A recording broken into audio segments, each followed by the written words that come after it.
मित्रों, मैं अभी आपके सामने एक पेश कर रहा हूँ प्रोग्राम, कॉम्बो प्रोग्राम, जिसमें योग और एक्सरसाइज का और फूड फंडा वगैरह का कॉम्बिनेशन है। इसको कोई धर्म से जुड़ान नहीं है और इट इज़ जस्ट के बायोकेमिकल और बायोमैकेनिकल प्रवृत्ति है। समझो कि उसमें प्राणायाम में ओमकार आता है, तो कई लोग समझते हैं कि ये तो हिंदू का है, तो वो नहीं करो भाई, आप भ्रामरी प्राणायाम करो, वो भी सिमिलर है ने। योग की रचना महर्षि पतंजलि ने करीबन 2000 वर्ष पहले की थी। वो ना डॉक्टर थे ना इंजीनियर, फिर भी ये बायोलॉजिकल और बायोकेमिकल का उपयोग करके इतना बढ़िया डिजाइन किया है योग सूत्र का, जो हेल्थ एंड हैप्पीनेस और वेलनेस के लिए इसके जैसा कोई नहीं है।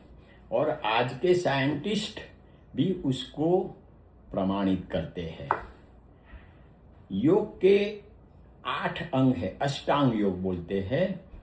तो पहला है yama. Yama means what not to do, don'ts, क्या नहीं करना है। अहिंसा, चोरी, झूठ, धमाल वगैरह।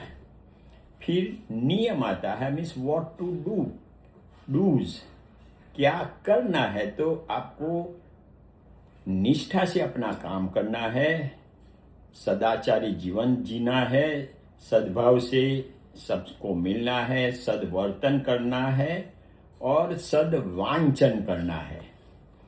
तीसरा है आसन।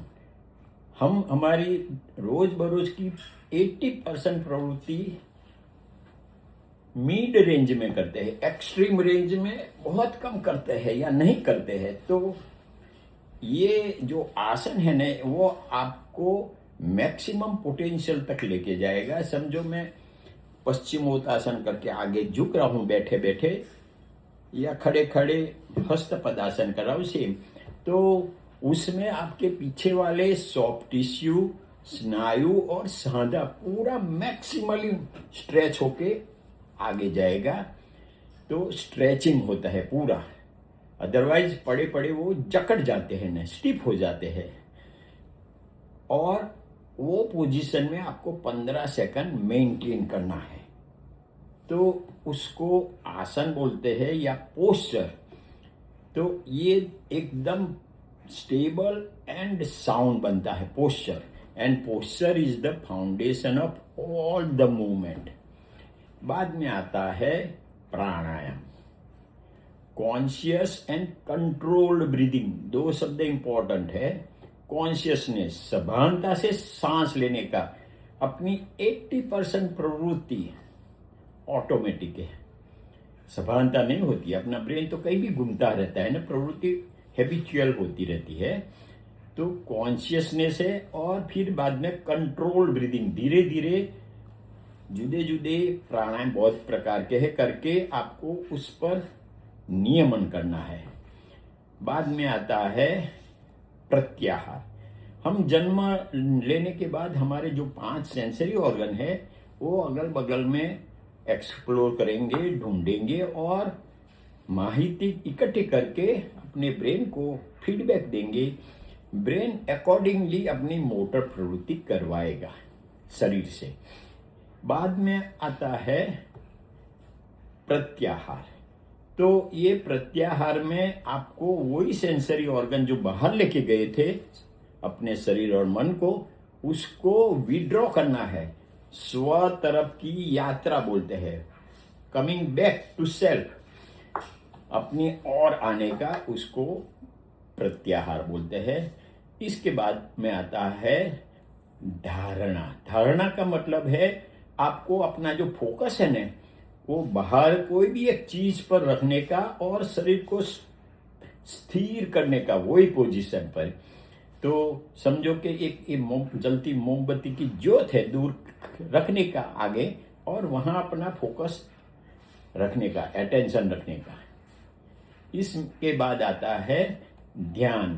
अभी इसमें उल्टा है, आपको अपना फोकस वहां से अपने शरीर के कोई एक अंग पर लाके अटेंशन में रहने का है।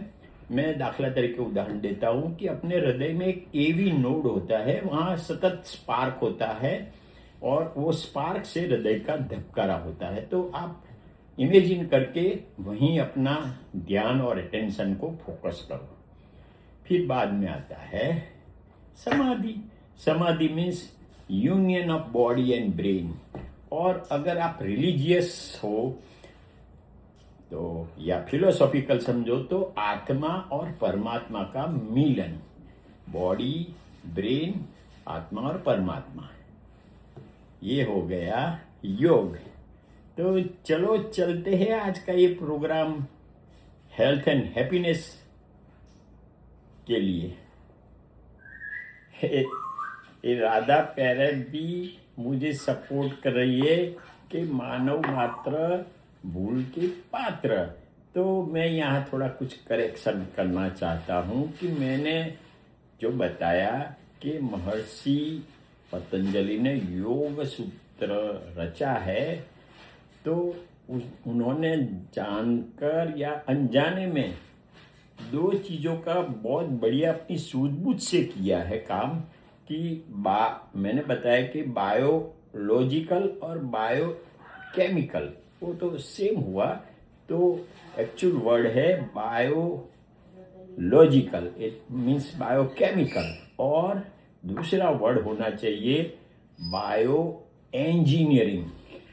ये दोनों का एकदम तालमेल बना के हमको सब प्रवृत्तियां करने की है।